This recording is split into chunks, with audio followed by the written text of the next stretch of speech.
When you're pushing the limits of an engine to absolute extremes, sometimes things don't always go your way. Jacob Riordan can certainly attest to that, as he was attempting to finish his triple-turbo LB7 Duramax engine in time to make the 2021 Ultimate Callout Challenge earlier this year. Unfortunately, a few mechanical issues and Jacob's own personal health made it impossible for him to compete in UCC this year, but his triple-turbo LB7 Duramax is still a badass build, and it's our diesel of the week.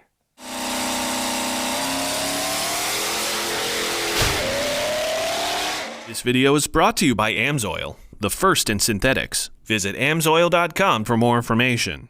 Everyone, I'm Greg Jones for Engine Builder, and today we're looking at the details of Jacob Riordan's triple-turbo LB7 Duramax, which lives in a 2002 Chevy Silverado crew cab short bed.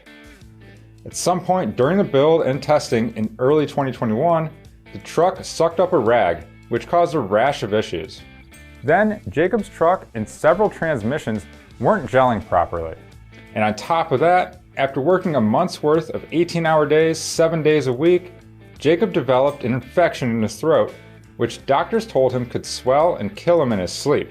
This started when I was still trying to get the truck going, so I knew I was getting sick, and I really should have went in. But that's how hard we thrashed. I mean, that's how important it was for me to show up. And people are like, dude, your health is more important. And I'm like, my truck is the most important thing to me. No one knows what that truck means to me. I can't put myself in that situation again, because if I'm gonna die in my sleep over it, I mean, it ain't worth it. Rather than making the trip to UCC, Jacob got some much needed rest, and he plans to get the truck, affectionately named Crayola Box, back into competition soon. Riordan started his race truck build in December 2020 with his 2002 Silverado. He bought another truck to rob the bottom end out of it, and then parted out the rest. According to Jacob, the setup in the truck now is insane. It features a 5-speed Allison transmission. The engine has a stock crank that's been balanced. Jacob has done a couple custom tricks with the mains. It has a girdle, Crayola rods, Mala forged pistons, ported cylinder heads, a clamshell intake, and Manton valve train components such as springs, push rods, bridges, chrome moly shafts, and more. And this engine I actually came out of a running truck, but I just robbed the long block out of it and put all my own tweaks and twists to it. But we ended up going back through and half filling the block, O-ringing the block, and then Danny Baird down in Idaho Falls did the machine work on all of that.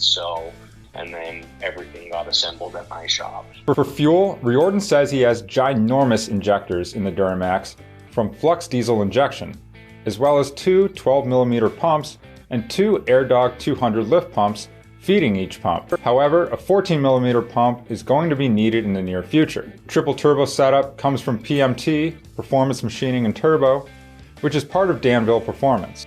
We have an 8093 in the Valley.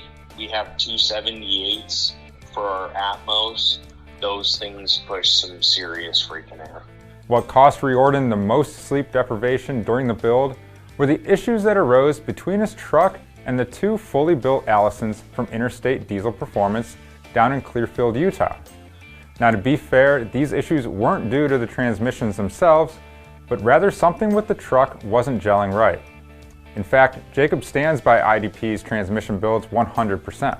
Paul builds a damn good transmission. My truck is a transmission eater. I think this is probably the 5th or 6th or 7th, 8th trans now, or converter or something or another with the trans. That's why I had another trans, because I had a feeling, hey, this thing's probably going to be, eating trans. But, you break them, and that's how you get to figure out how to make it better. Despite ongoing issues, Riordan's LB7 Duramax made almost 1,400 horsepower last year, and he's shooting for about 1,800 horsepower on fuel with the new build. If you take into account the two 400 shots worth of nitrous he also has, this Duramax is capable of much more horsepower than that. Not only is the triple turbo LB7 capable of some serious horsepower, it also looks pretty killer installed in the truck. It doesn't take more than a glance to see why Jacob calls his truck the Crayola Box. It was like, what can we do that's different? Like, I want to build something that's different. Well, a lot of people hated on it in the beginning. A lot of people are like, oh, the kit's going to look pieced together. And I'm like, I don't care. I don't care what it looks like. It's my truck, and I'm paying for it. So I'll make it whatever I want. And now, I think it's really, people are really starting to, people dig the truck. But when people are like, oh, dude, I love this. This is awesome. It makes you feel good. When the blood, the sweat, the tears, the sleepless nights, the insane amount of money. That truck is literally my house, my savings account, my everything. So when someone's like, oh, dude, that's bitching. That part of there's a small part of you that, not why you do it, but it when times are tough, those are the things that you remember. Jacob vows he won't be sidelined long, and Crayola Box will be in competition again soon, ready to impress. Well, that does it for this episode of Diesel of the Week. Thanks to our series sponsor, AMSOIL.